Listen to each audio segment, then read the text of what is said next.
हरिहंत सिद्ध सूर्य उपाध्याय साधु सर्व अर्थ के प्रकाशी मांगलिक उपकारी है। तिनको स्वरूप जान रागते भई जो भक्ति काय को नवाए स्तुति को उचारी है। धन्य धन्य तिन्हि ते काज सब आज भय कर जोड़े बार बार वंदना हमारी है। मंगल कल्याण सुख ऐसो हम चाहत हैं। ओ मेरी ऐसी दशा जैसी तुम धारी है। ओ मेरी ऐसी दशा जैसी तुम धारी है। ओ मेरी ऐसी दशा जैसी तुम धारी है। क्षत्रचूड़ामणि नामक इस ग्रंथ के आधार से यहाँ चौथे लंब के संदर्भ में चर्चा चल रही थी, जिसमें कल ये बात कही गई कि सुरमंजरी उदास होकर लौट गई। कथा आप लोगों के ख्याल में होगी ही, जो प्रकरण अपना यहाँ चल रहा था। सुरमंजरी और गुणमाला ये दोनों कन्याएं ये तालाब के किनारे नदी किनारे नहाने गई थी और वहाँ अपना अपना कुछ विशेष चूर्ण बनाकर उसकी प्रशंसा करने लगी। आपस में ईर्ष्या करते हुए उनमें शर्त लग गई कि जो भी व्यक्ति या जिसका भी चूर्ण अच्छा होगा वही यहाँ स्नान करेगा और दूसरे को स्नान करने की परमिशन नहीं होगी। बहस हो गई इस तरह की आपस में। फिर जब ऐसी बहस हो गई तो निर्णय कौन करे, तो किसी से भी कराओ, किसी बुद्धिमान व्यक्ति से। निर्णय कराया गया अनेक लोगों से और गुणमाला का बनाया गया वो चूर्ण वो बहुत उत्तम क्वालिटी का पाया गया। जीवनधर कुमार ने उसका निर्णय किया। जीवनधर कुमार के द्वारा किए गए निर्णय की सभी ने प्रशंसा की और उसने अपने द्वारा दिए गए निर्णय को सिद्ध भी कर दिया। ऐसी घटना घटने पर जो दूसरी कन्या थी, गुणमाला के अतिरिक्त दूसरी जो सुरमंजरी, उस सुरमंजरी के ईर्ष्या भाव के कारण, कषायों की तीव्रता के कारण, यद्यपि यह बात सत्य सिद्ध हो गई कि मेरा चूर्ण अच्छा नहीं है, उसके बावजूद भी क्योंकि कषायें जब हावी होती है तो ज्ञान गौण हो जाता है और समझ लीजिए विनाश काले विपरीत बुद्धि, तो बुद्धि भी उसी प्रकार की हो गई और नीतिकारों ने स्त्रियों में सहज ईर्ष्या भाव की यहाँ बात भी कही थी। देखिए पराजित सुरमंजरी की प्रतिज्ञा। अब आगे प्रकरण थोड़ा सा आगे बढ़ता है 223 नंबर पेज पर। 27 नंबर का ये श्लोक है।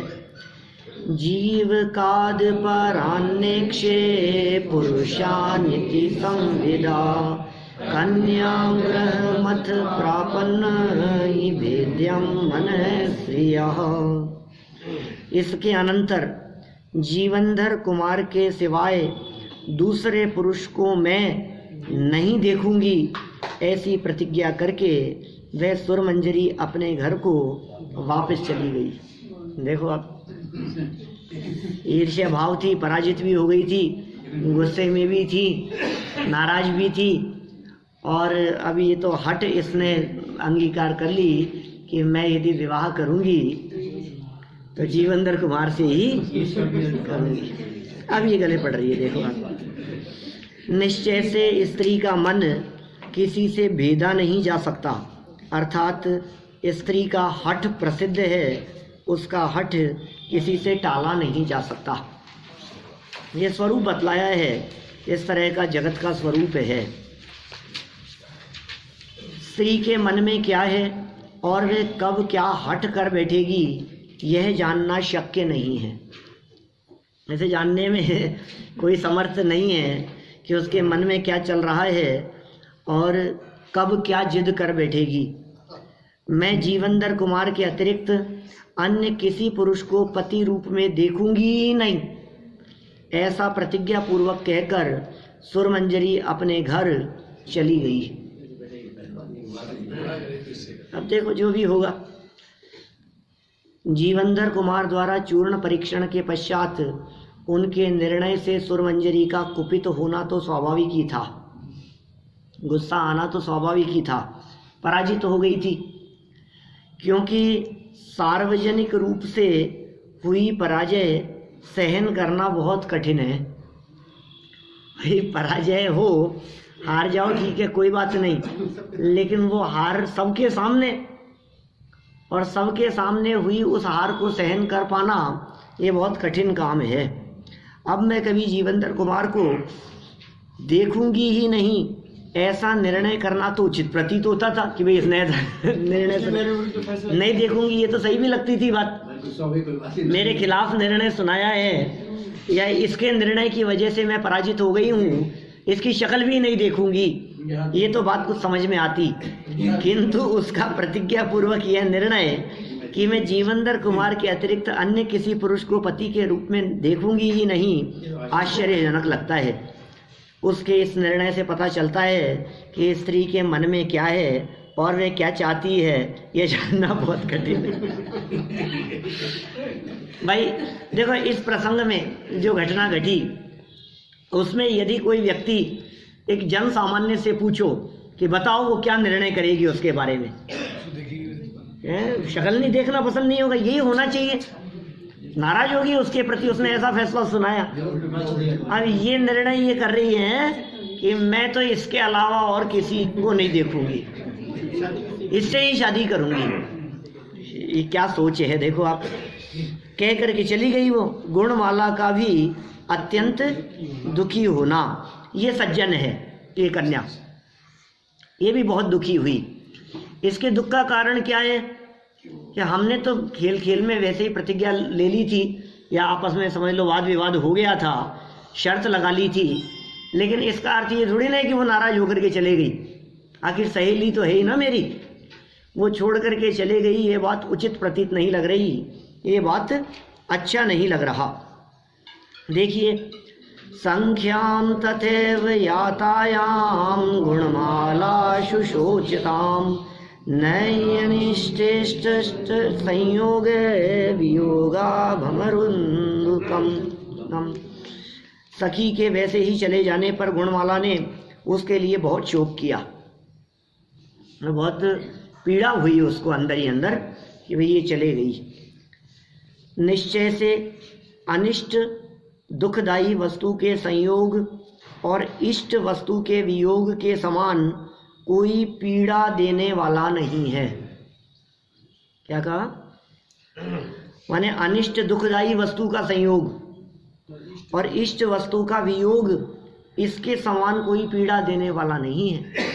आर्त ध्यान के 4 भेद कहे हैं हमारे यहाँ। उन आर्त ध्यान के 4 भेदों में से ये 2 महत्वपूर्ण हैं शुरू के। निरंतर आर्त ध्यान करता रहता है इष्ट वियोग और अनिष्ट संयोग में।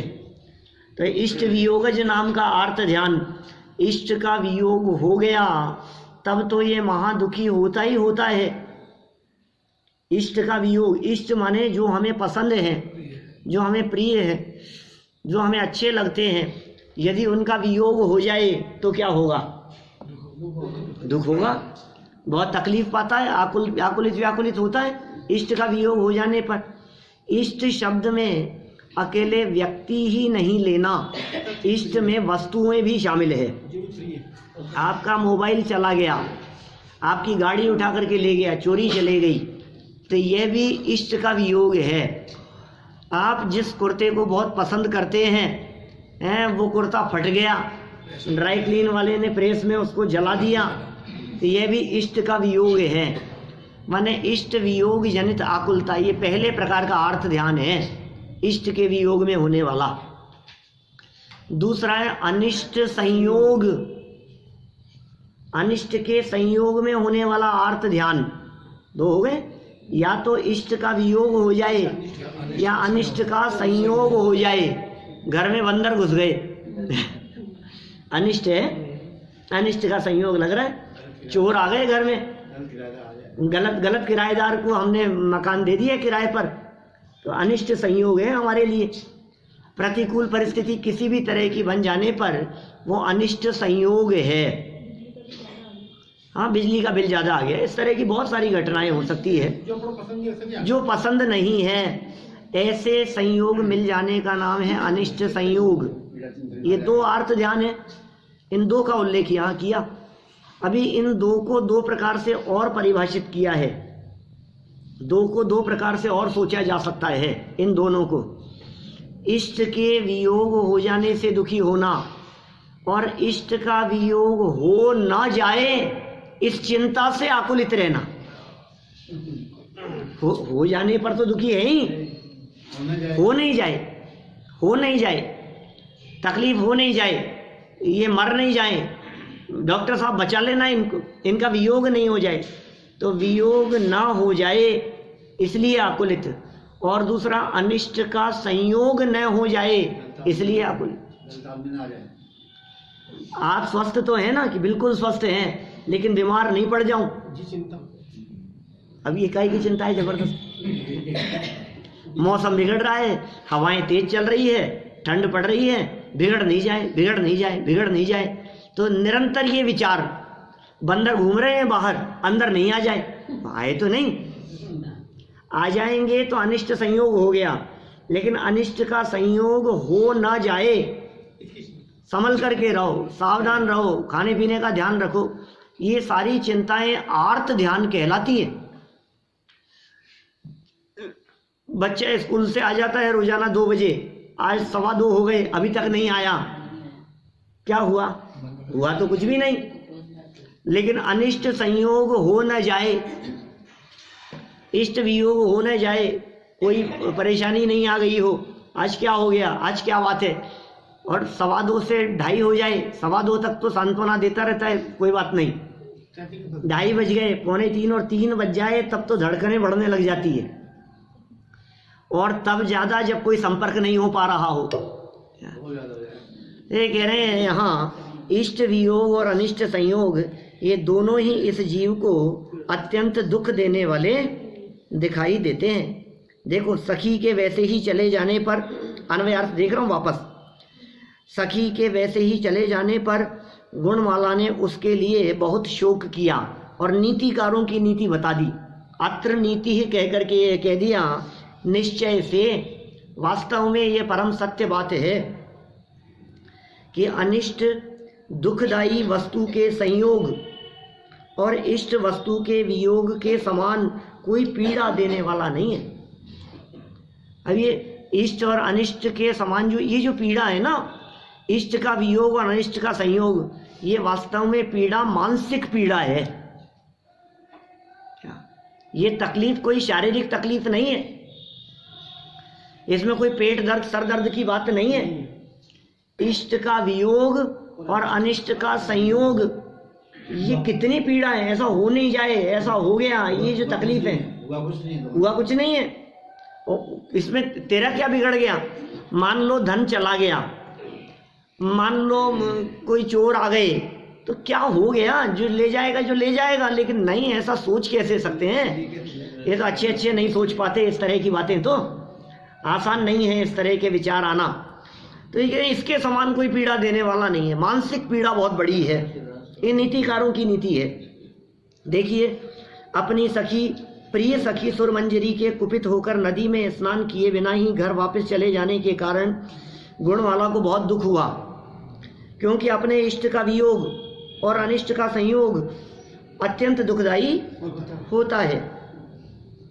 गुणमाला और सुरमंजरी बचपन से ही सखियां थी, परस्पर प्रेम भी कम नहीं था, किंतु घटना विशेष से सुरमंजरी का कुपित होना तथा उसका वियोग होना गुणमाला को अत्यंत दुखदायी लगा। देखो, वो चले गई, कैसे, क्यों चले गई? दुखी होकर। वो तो दुखी होकर के गई, और अब ये तो जीत गई थी, ये तो खुश रहती कि नहीं, उसके चले जाने से ये भी दुखी हो गई। तो दोनों ही दुखी हैं। रागी जीव, सैद्धांतिक बात कहते हैं भाई। देखिए, रागी जीव अपनी कल्पना से किन्हीं पदार्थों के संयोगों को इष्ट और किन्हीं को अनिष्ट मानता है। ये रागियों की दशा है। ये अच्छे हैं, ये बुरे हैं, ये कल्पना करता रहता है। बाहरी जगत के पदार्थों में अच्छे बुरेपन की कल्पना करता रहता है, जबकि वस्तु स्थिति तो ये है, दुनिया का कोई पदार्थ अच्छा बुरा होता नहीं है। जगत में कोई पदार्थ अच्छा नहीं है और जगत का कोई भी पदार्थ बुरा नहीं है। ये वस्तु स्थिति है साहब। जो पदार्थ आपको बुरा लगता है वही पदार्थ किसी और को अच्छा लगता है। बताओ, दुकान पर जाते हो आप कोई चीज़ खरीदने के लिए और दुकानदार आपको वो दिखाता है, आपको कपड़े खरीदने हैं और आपने कहा कि दिखाओ भाई साहब कुछ, उसने कुछ दिखाया तो आपको यदि वो पसंद नहीं है तो आप अरे इतना बेकार, हटाओ इसको, कोई अच्छा दिखाओ। ये नहीं, कोई अच्छा दिखाओ। और जिसको आप अच्छा समझ रहे हैं उसको कोई दूसरा व्यक्ति पसंद नहीं करता। जिसको आपने बहुत बुरा कह करके रिजेक्ट कर दिया तो वो दुकानदार अपनी दुकान से उस माल को हटाता नहीं है। वो जानता है कि आपको पसंद नहीं है, कोई दूसरा आएगा और इसे ही पसंद करके ले जाएगा। पसंद अपनी अपनी। इसका मतलब वो वस्तु अच्छी बुरी नहीं है। अच्छी और बुरी लगना ये तो अपनी कल्पना की बात है। अभी इतना ही नहीं, ये तो कह रहे हैं अच्छी और बुरी, एक व्यक्ति को अच्छी और दूसरी व्यक्ति को बुरी, ऐसा नहीं। जो वस्तु अपने को अच्छी लग रही है या बुरी लग रही है वही वस्तु थोड़ी देर बाद में अपने को अच्छी लगने लगती है। क्या? समय बदल जाने पर। आपने जिस वस्तु के बारे में कहा बहुत बुरी है, ये तो पसंद नहीं है मेरे को, थोड़ी देर बाद में कुछ काल बीत जाने पर वही चीज आपको अच्छी लगने लगती है। पंखे आदि की जैसी बातें हैं। बोलो, ऐसे बहुत बहुत उदाहरण मिल जाएंगे इस तरह के आपको। पवनंजय को अंजना पसंद नहीं थी, पहले पसंद थी, फिर वही नापसंद हो गई, फिर वो नापसंद थी, फिर वही वापस पसंद आ गई। ये क्या हो गया? समय बदलते देर नहीं लगती। समय नहीं लगता समय बदल जाने में। समय नहीं लगता समय बदल जाने में। परिस्थितियां बदल जाती है, समय बदल जाता है। जो कपड़े आज हमारे को अच्छे लग रहे हैं ये ठंड के मौसम में, थोड़ा समय बीत जाने दो, 2-4 महीने, फिर बताओ कितने अच्छे लगेंगे। उतार करके रख देंगे इनको, बंद करके रख देंगे इनको कि क्यों, क्या हुआ, ये आपको अच्छे नहीं लग रहे। ये तो आपको बहुत पसंद था, कि पसंद था लेकिन अभी कोई मरना है क्या इस गर्मी में, कि क्यों वो जो गर्मियों में पहने जाने वाली जो अच्छे शर्ट हैं वो अभी क्यों नहीं चलते? इसलिए नहीं चलते कि अभी तो ठंड का मौसम है। एक ही चीज में एक को अच्छा, एक नहीं लगता। हाँ, वो अलग अलग व्यक्तियों की बात नहीं कह रहा मैं, एक ही व्यक्ति को। अभी आपको सुबह कोई चीज़ पसंद आ रही है, शाम को वही चीज़ नापसंद हो जाती है। सुबह से शाम तक में ऐसा हो जाता है। यहाँ इन्होंने स्पष्ट शब्दों में कह दिया, रागी जीवों की मति कल्पना के अतिरिक्त इष्ट अनिष्ट और कुछ नहीं है। ये इष्ट अनिष्टपन की मान्यता ही मिथ्या मान्यता है, ये झूठी कल्पना है। देखिए, रागी जीव अपनी कल्पना से, खोटी कल्पना से किन्हीं पदार्थों के संयोगों को इष्ट मानता है और किन्हीं को अनिष्ट मानते हैं अपनी कल्पना से ही। ये तो अच्छा है और ये बुरा है। अच्छा बुरा क्या होता है? हमें हमारे मन को जो चीज़ पसंद आ रही है हम उसे अच्छा कह रहे हैं, और जो चीज़ हमारे मन को पसंद नहीं आ रही है हम उसे बुरा कह रहे हैं। तो अच्छा है कि बुरा है? बोलो, ये जो वाइट लाइट अपन ने यहाँ लगा दी, यहाँ बदल कर, ये अच्छी है कि बुरी है?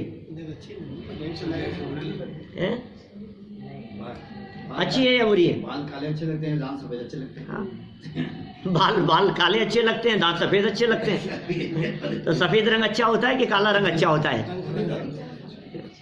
ना कोई कलर अच्छा बुरा है, न कोई वस्तु अच्छी बुरी है। ये रागी की कल्पना कह दिया है यहाँ।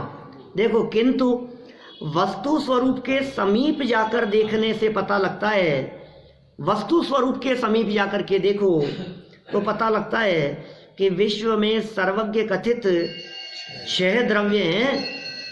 उनके चेतन अचेतन, रूपी अरूपी, बहुप्रदेशी एक प्रदेशी, क्रियावान अक्रियावान, शुद्ध अशुद्ध, ऐसे भेद तो किए हैं, पर ज्ञानियों ने इष्ट अनिष्ट ऐसा कोई भेद नहीं किया। 6 द्रव्यों के भेदों का स्मरण करा दिया। 6 द्रव्य के नाम सबके स्मरण में होंगे: जीव, पुद्गल, धर्म, अधर्म, आकाश और काल। ये 6 द्रव्य हैं। ये दुनिया में 6 के अलावा कोई 7वां पदार्थ नहीं है। विश्व इन 6 द्रव्यों के समुदाय को कहते हैं। कई जगह इस तरह के प्रश्न उठाए गए धवलादि ग्रंथों में, सरवार सिद्धि आदि में, कि को लोक है, बोले लोक्यंते उपलभ्यंते यस्मिन जीवादय पदार्थ स लोक है। माने जहाँ जीवादि पदार्थ देखे जाते हैं, पाए जाते हैं, उसका नाम लोक है। विश्व 6 द्रव्यों के समुदाय को कहते हैं। अब इन 6 द्रव्यों का बंटवारा बताओ, 6 द्रव्यों को बांटो। तो इन्होंने कहा सबसे पहले तो चेतन और अचेतन में बांटा। उनके माने सर्वज्ञ भगवान ने सर्वज्ञ कथित, विश्व में सर्वज्ञ कथित 6 द्रव्य हैं। ये सर्वज्ञ कौन है? ये सर्वज्ञ लोकालोक के जाननहार। ये सर्वज्ञ माने जिनके ज्ञान से कुछ छिपा नहीं है। ये सर्वज्ञ माने 3 लोक के नाथ। ये सर्वज्ञ माने हमारे भगवान परमात्मा, अरहंत और सिद्ध परमात्मा, सर्वज्ञ, सब कुछ जानने वाले। उन साक्षात तीर्थंकर अरहंत परमात्मा की वाणी में 6 द्रव्य बताए गए हैं। न केवल द्रव्य बताए, उन द्रव्यों का बंटवारा भी जिनागम में किया गया। कितने प्रकार से बंटवारा किया गया कि साहब हमें तो बंटवारा दिख रहा है, ये तो अच्छे हैं, ये खराब है। क्या कर रहे हैं पारस जी साहब? ये जो अजीव तत्व था ना, उसको इष्ट अनिष्ट में बंटवारा कर रहे हैं सारा का सारा। हे उपादेय उसमें छांट दिया हमने। अजीव तत्व ज्ञेय मात्र था ना, अजीव तत्व ज्ञेय मात्र है, ज्ञान का विषय मात्र है। और सारे जगत में समस्या क्या है कि जो मात्र ज्ञान का विषय था, उसमें से कुछ को अच्छा और कुछ को बुरा, कुछ ग्रहण करने लायक और कुछ छोड़ने लायक। तो ये इष्ट है और ये अनिष्ट है। अरे जगत के जिन पदार्थों में तुम इष्ट अनिष्ट छांट रहे हो, जगत के उन पदार्थों में कोई पदार्थ इष्ट अनिष्ट होता ही नहीं है। जिन्हें आप अनिष्ट कहते हो, उन्हें इष्ट और चाव से एकत्रित करने वाले लोग बहुत मिल जाएंगे। जिसे आप कचरा समझ करके फेंक देते हैं और रोड पर एक बोरा पीछे लटकाए हुए उसी में से छांट के ले जाते हैं। बोलो, जिसको आप कह रहे हो कि अच्छा नहीं है या अनिष्ट है, आपने फेंक दिया, आपके लिए जो बेकार था वो उसके लिए अच्छा हो जाता है। जो रद्दी आपके किसी काम की नहीं है, उसे खरीदने वाले भी तो लोग हैं दुनिया में। जो कबाड़ आप निकालना चाहते हैं, उसकी भी तो कीमत देने वाले लोग मिलते हैं। दृष्टि अपनी अपनी है। विष्टा को भी पसंद करने वाले हैं कौन? सुअर आदि। आप जिसको देखना पसंद न करें, वो उसका स्वादिष्ट भोजन है। कैसा स्वरूप है जगत का। तो भाई इष्ट अनिष्ट में बंटवारा नहीं, देखो चेतन अचेतन में किया बंटवारा। करो 6 द्रव्यों को बांटो जरा 2 में। चेतन कौन है? एक जीव द्रव्य, और बाकी 5 द्रव्य अचेतन है। पुद्गल अचेतन है। धर्म द्रव्य, धर्म द्रव्य क्या होता है? जो चलने में सहयोगी है ना। धर्म नहीं, धर्म नाम का एक पदार्थ है, धर्म नाम का एक द्रव्य है, धर्म नाम की एक वस्तु है जो स्वयं चलते हुए जीवों और पुद्गलों को चलने में सहयोगी होती है, गमन में सहयोगी होती है। इसी तरह से एक और वस्तु है विश्वव्यापी, जिसका नाम अधर्म है, जो ठहरने में सहयोगी होती है। ये सब अचेतन है, आकाश और काल। तो ये हो गए चेतन और अचेतन में बंटवारा। रूपी और अरूपी में बंटवारा करो जरा। 6 द्रव्यों में से रूपी अरूपी बताओ भाई सब। आत्मा अरूपी, रूपी अरूपी, और बाकी 5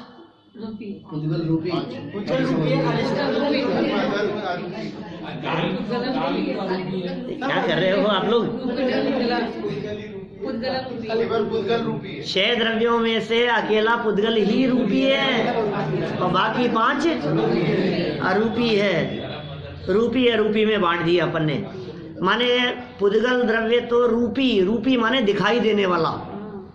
जो तू देखे इन आँखन सो सब पुद्गल भाई, वो सब पुद्गल है। जो आंखों से दिखाई देता है वो सब पुद्गल है। स्पर्श रस गंध वर्ण बनते हैं पुद्गला, वो सब पुद्गल है। ठीक है। जीव अरूपी है, धर्म द्रव्य, अधर्म द्रव्य, आकाश द्रव्य, काल द्रव्य, वो सब अरूपी है। तो रूपी कौन है? पुद्गल। 2 बंटवारा हो गया, रूपी अरूपी। बहुप्रदेशी और एक प्रदेशी में बंटवारा करो। काल द्रव्य तो एक प्रदेशी, और प्रदेश बतलाओ औरों के। पुद्गल कितने प्रदेशी है?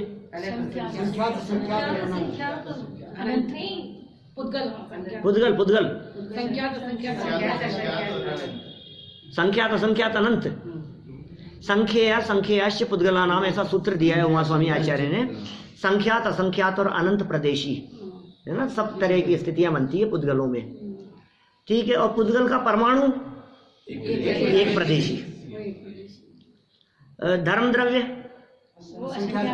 असंख्यात प्रदेशी, अधर्म द्रव्य, जीव द्रव्य, और आकाश आकाशस्य अनंत, आकाश अनंत प्रदेशी है। तो एक प्रदेशी कौन है? अकेला काल, कालाणु या परमाणु को भी कह दो कदाचित, वो एक प्रदेशी है, बाकी सब बहुप्रदेशी है। ऐसा 6 द्रव्यों का बंटवारा शास्त्रों में किया है। क्रियावान और अक्रियावान का बंटवारा किया है। कौन कौन है क्रियावान? जीव और पुद्गल। जीव और पुद्गल में क्रियावर्ती नाम की शक्ति है, इसलिए जीव और पुद्गल तो क्रियावान हैं। और धर्मास्तिकाय अधर्मास्तिकाय आकाश और काल, उनमें क्रियावान पना नहीं है, वो निष्क्रिय हैं। ठीक है। फिर और कहा आगे शुद्ध और अशुद्ध। शुद्ध और अशुद्ध का करो बंटवारा। तो कहा सुनो, 6 द्रव्यों में से धर्म अधर्म आकाश और काल, ये 4 द्रव्य अनादि अनंत शुद्ध ही हैं। इन 4 द्रव्यों में अशुद्धता का काम नहीं है, इन 4 द्रव्यों में मिलावट नहीं है। ये 4 द्रव्य अनादि अनंत सदा काल शुद्ध ही रहते हैं। और जीव और पुद्गल, शुद्ध और अशुद्ध दोनों दशाएं जीव पुद्गलों की दिखाई देती है। स्वभाव से, है ना। वाक्य के पहले स्वभाव जोड़ दो तो सही हो जाएगी बात। स्वभाव से शुद्ध है। सव्वे शुद्धाहु शुद्ध नया, द्रव्य संग्रह का कथन है ना। मग्गण गुण ठाणे ही 14 अवंतित है अशुद्ध नया, विण्य या संसारी सव्वे शुद्धाहु शुद्ध नया। तो शुद्ध नय की दृष्टि से देखा जाए तो सब शुद्ध हैं। जो निगोद में सो ही मुझ में, सो ही मोक्ष में, सब शुद्ध हैं। परम शुद्ध निश्चय नय की दृष्टि से देखा जाए तो सब कैसे हैं? सभी शुद्ध हैं। लेकिन वर्तमान पर्याय, वर्तमान अवस्था, संसार दशा, गृहस्थ दशा, राग द्वेषादि से सहित दशा, विकारी अवस्थाएं, ये सब अशुद्धता दिखाई देती है। तो जीवों में अशुद्धता भी है और उस अशुद्धता का अभाव होकर शुद्धता प्रकट भी की जा सकती है। पुद्गल स्कंद वो अशुद्ध हैं और पुद्गल परमाणु वो शुद्ध हैं। तो माने जीवों और पुद्गलों में अशुद्ध अवस्था संभव है, लेकिन 4 द्रव्य परमानेंट शुद्ध ही होते हैं। देखो कितने तरह से बंटवारे किए। किनके बंटवारों की चर्चा चल रही है? 6 द्रव्यों का बंटवारा। एक और कर दो ना। 6 द्रव्यों में से जीव द्रव्य तो इष्ट है और बाकी 5 द्रव्य अनिष्ट है। मेरा इष्ट है, बाकी सब अनिष्ट। ऐसा नहीं कर सकते भाई साहब। ये इष्ट अनिष्ट का बंटवारा नहीं हो सकता इन 6 द्रव्यों में। नहीं होता है। मेरा त्रिकाली स्वभाव तो इष्ट ही है ना। देखो जो जैसा है उसे वैसा स्वीकार करना पड़ेगा, इष्ट अनिष्ट नहीं। इष्ट माने ये अच्छा और ये बुरा, अरे अच्छे बुरा होता ही नहीं है ना कुछ भी। देखो दुनिया में लोग ऐसे बहुत मिलते हैं। कई जगह आप दुकानों पर ऐसे वाक्य पढ़ेंगे, कई जगह गीता सार के नाम पर इस तरह के वाक्य लिखे रहते हैं। जो हुआ अच्छा हुआ, जो हो रहा है और जो होगा अच्छा ही होगा, सब अच्छा अच्छा अच्छा। अरे भाई ये जनागम नहीं है, ये जैन शास्त्रों की बात नहीं है, ये जनागम का मर्म नहीं है। ये अच्छे बुरे की कल्पना, खोटी कल्पना है। यहाँ कह रहे हैं ना इष्ट और अनिष्ट कोई होता नहीं, आप कह रहे हो अच्छा अच्छा अच्छा। और पता है, सुनो, अपनी बात को सिद्ध करने के लिए वो उदाहरण भी दे देते, कहानी सुना देते और बात सिद्ध हो जाती है। क्यों साहब? उपादेय को तो अच्छा ही समझ। उंगली कटने वाली कहानी सुनी है आपने? हैं? कितना स्पष्ट लगता है। यह बात तो सही है बिल्कुल, जो हुआ अच्छा हुआ, बिल्कुल। वो मंत्री हमेशा ये कहा करता था, जो होता है अच्छा होता है, हमेशा ये बात कहता था। राजा को पसंद नहीं थी बात, कोई बात नहीं, अब ठीक है कहता रहता है। एक दिन तो क्या हुआ, राजा की शिकार खेलने जा रहे थे राजा और मंत्री दोनों, और रास्ते में उंगली कट गई। चलते हुए ही निकले ही थे कि उंगली कट गई राजा की। वो उंगली कट गई तो एकदम चीख निकली, उफ आ ऊ जो भी निकला उसके मुंह से। तो मंत्री ने कह दिया जो हुआ अच्छा होगा। कि नालायक, मेरी उंगली कट गई क्या? अब तक तो बर्दाश्त करता था, कोई बात नहीं, तुम बहुत बुद्धिमान तो हो, बात तो ठीक है, लेकिन ये बात बर्दाश्त के योग्य नहीं है। उसने उठा के उसको जेल में पटक दिया मंत्री को कि आज तुम यहीं ठहरो, तुम बंद कर देता हूं तुम्हारे को और मैं चलता हूं। ज्यादा अच्छे अच्छे बताते हो ना, अब बोलो क्या हुआ। उसको जेल में बंद किया तो उसने कहा महाराज जो हुआ अच्छा ही हुआ। अभी यही बोला वो तो, उसकी तो आदत थी इस तरह की, वो समझता था अच्छा हुआ। फिर क्या हुआ, राजा चले गया और फिर जंगल में जाके घेर लिया उसको, भीलों ने पकड़ लिया। फिर क्या हुआ होगा भाई साहब? भीलों ने पकड़ लिया और हम तो बलि चढ़ाएंगे इसकी। क्या चारों तरफ से इकट्ठा कर लिया गया और उसे बांध करके ले आए सामने। फंस गया वो तो, मौत सामने दिखाई दे रही है। तलवार लेकर के सामने से एक व्यक्ति आ गया और इधर सब लोग खड़े हुए हैं, इसको पकड़ा हुआ है, इसको लिटा दिया गया।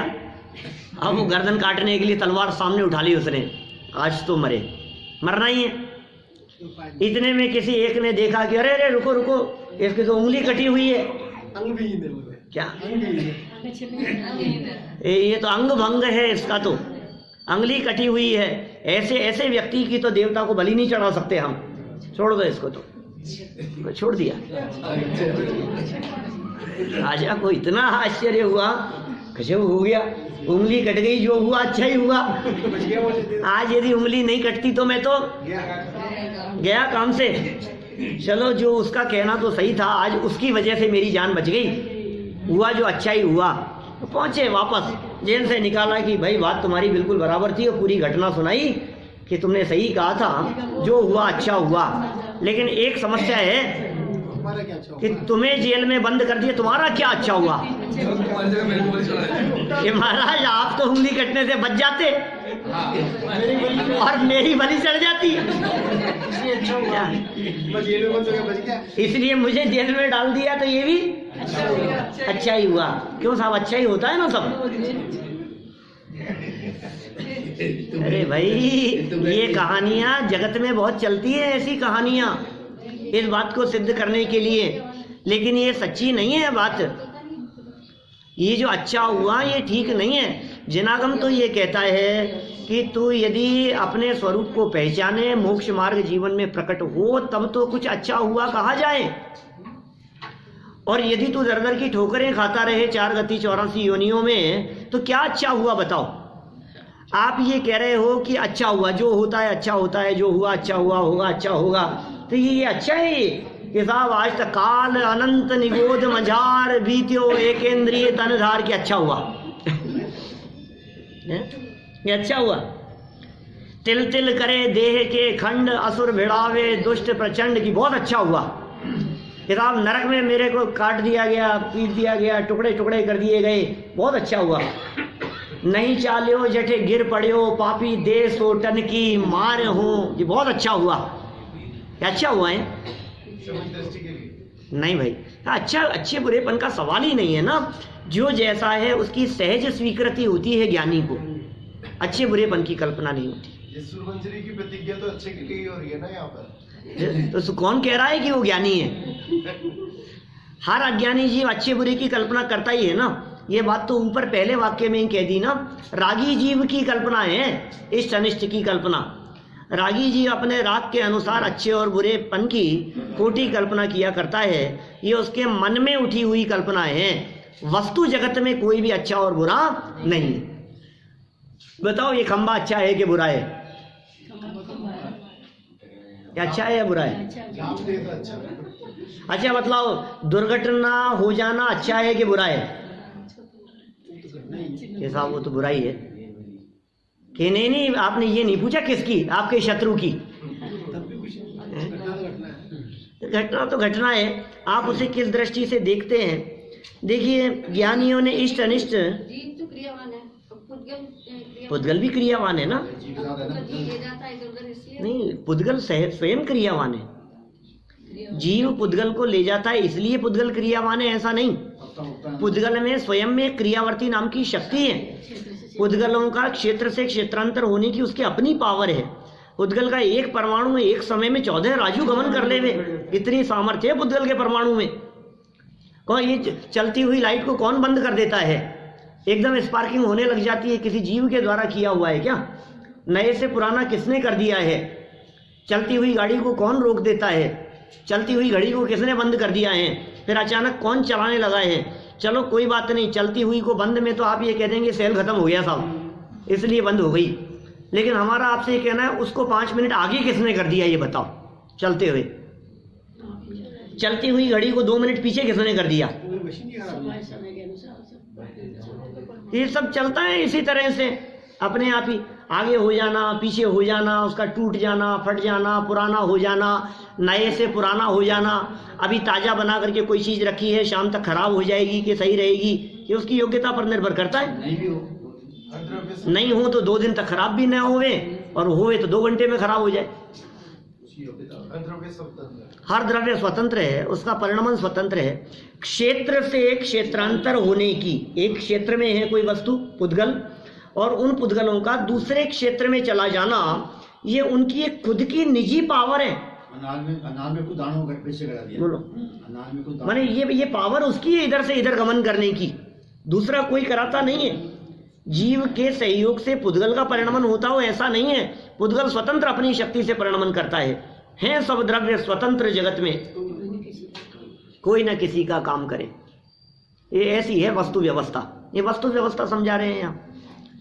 है सब द्रव्य स्वतंत्र जगत में, कोई न किसी का काम करे।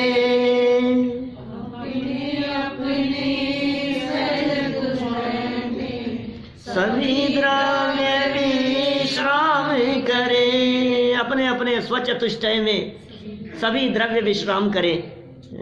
ये ऐसा वस्तु स्वरूप है।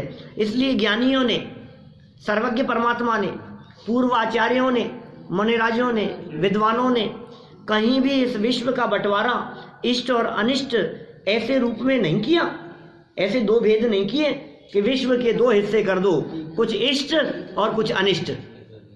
देखो ऐसा प्रयास किया गया था, श्री कृष्ण ने ऐसा प्रयास किया, ऐसा सोचा कि ये जो हस्तिनापुर नगरी है, इस नगरी में कुछ अच्छे लोग हैं और कुछ बुरे लोग हैं, तो एक काम करते हैं, नगर को हम इस तरह से बंटवारा कर देते हैं कि अच्छे अच्छे लोग एक तरफ रहें और बुरे बुरे लोग एक तरफ रहें, जिससे बुरे लोगों का अच्छे लोगों के ऊपर प्रभाव ना पड़े, अच्छे तो अच्छे बने रहें। फिर जो बुरे लोग होंगे उनमें हम शिक्षा आदि दे करके फिर उनमें सुधार का प्रयास करेंगे, तो जो अच्छे हो जाएंगे उनको इधर ट्रांसफर कर देंगे, बुरे बुरे एक तरफ रहें। ऐसा उन्होंने विचार किया। ऐसा होता भी। अपना जो जयपुर बसाया है ना, ये जयपुर भी इसी तरह से बसाया गया है। आपको पता है जय सिंह के द्वारा जब ये जयपुर बसाया गया तो इसी तरह से बसाया गया। कुम्हारों के रहने का स्थान अलग, धोबियों के रहने का स्थान अलग है, मुसलमानों के रहने का स्थान अलग, समझ लो लोहारों का खुर्रा अलग, वो वहाँ लोहारों का एरिया है। तो कार्य की दृष्टि से पूरे जयपुर को इसी तरह से बसाया गया।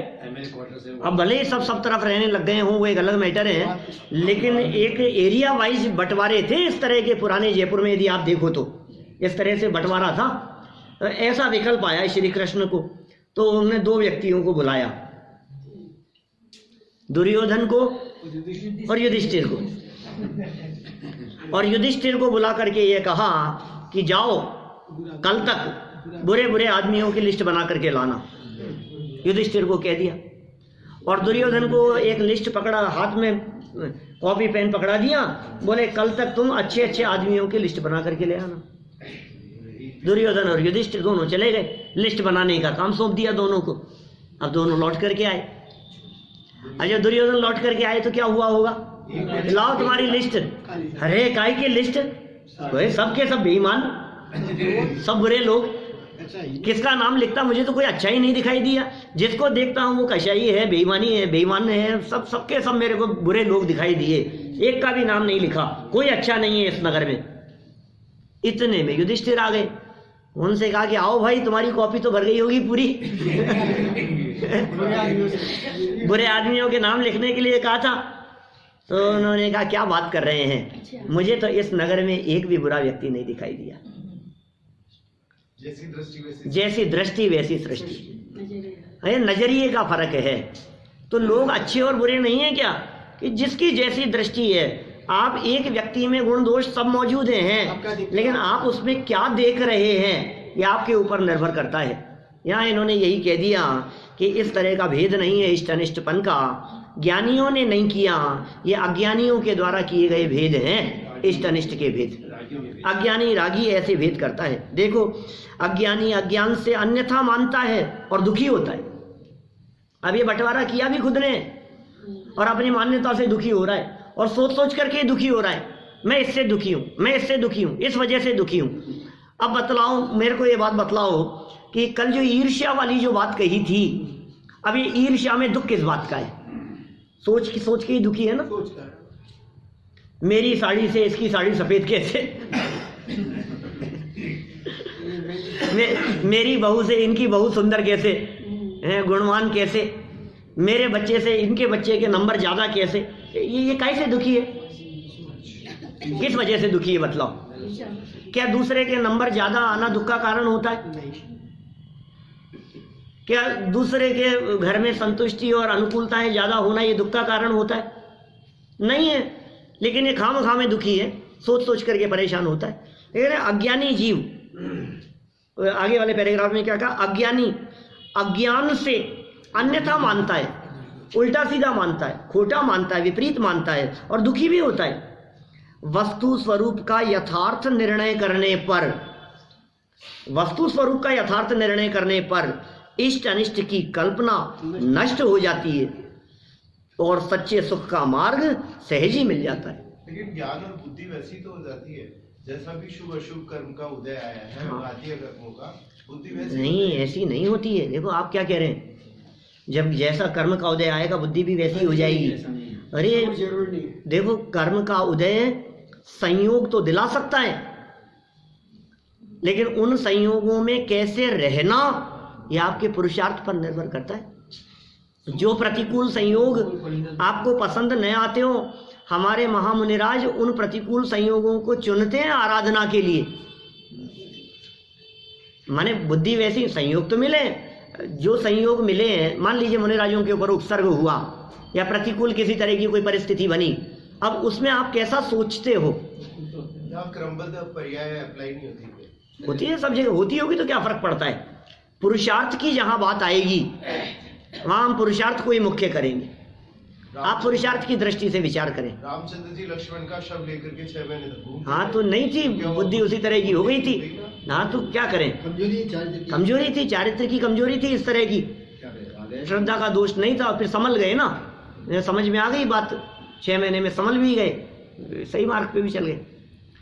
कि अज्ञानी जीव ये निर्णय भी करता है, वस्तु स्वरूप का यथार्थ निर्णय करने पर, ज्ञानी करे यदि निर्णय, तो इष्ट अनिष्ट की कल्पना नष्ट हो जाएगी और सच्चे सुख का मार्ग भी सहज ही मिल जाएगा।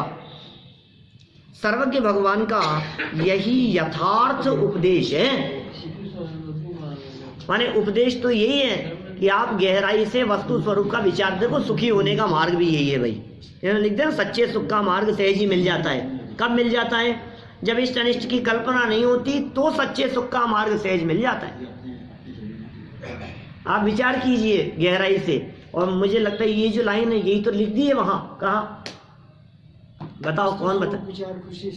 मेरी भावना की लास्ट लाइन में देखो यही लाइन है, वस्तु स्वरूप विचार खुशी से सब दुख संकट साहस सुखी हो जाए। ये वस्तु स्वरूप का विचार है, यथार्थ निर्णय वस्तु स्वरूप का है। कहाँ समस्या है? कहाँ? आप यदि विचार करो तो समस्या है कहाँ? गहराई से विचार करो तो समस्या कहीं नहीं है, और विचार नहीं करो वस्तु स्वरूप का तो आपको समस्याएं दिखाई देगी। जो वस्तु स्वरूप का गहराई से चिंतन मनन करते हैं उनके जीवन में सच्चे सुख का मार्ग सहज ही मिल जाता है। सर्वज्ञ भगवान का यही है तो उपाय अच्छा समझ रहे हैं तभी तो छाट रहे हैं। ग्रहण करने योग्य है वो, है ना? समझ रहे हो अच्छा है। वो इष्ट अनिष्ट की कल्पना नहीं है। इष्ट अनिष्ट की कल्पना जैसा नहीं। इष्ट अनिष्ट उसे कहते हैं जो कभी इष्ट लग रहा है और कभी अनिष्ट हो जाए। जो अनिष्ट लग रहा है वो इष्ट हो जाए। और पर पदार्थों में इष्ट अनिष्ट की कल्पना, जो पर को इष्ट मानता है, जो दूसरे को इष्ट मानता है वो दुष्ट है। मैं कही थी ना एक दू इष्ट, दू माने दूसरा, और इष्ट दूसरा जिसे इष्ट है वो दुष्ट है। तो दुष्टपना मिटाने के लिए ये बात यहाँ कही है। हम सब भी जगत के पदार्थों को जैसा स्वरूप है उसे उसी रूप में स्वीकार कर सच्चे सुख का मार्ग जीवन में प्रकट करें। इसी भावना से बात को यहीं विराम देता हूँ।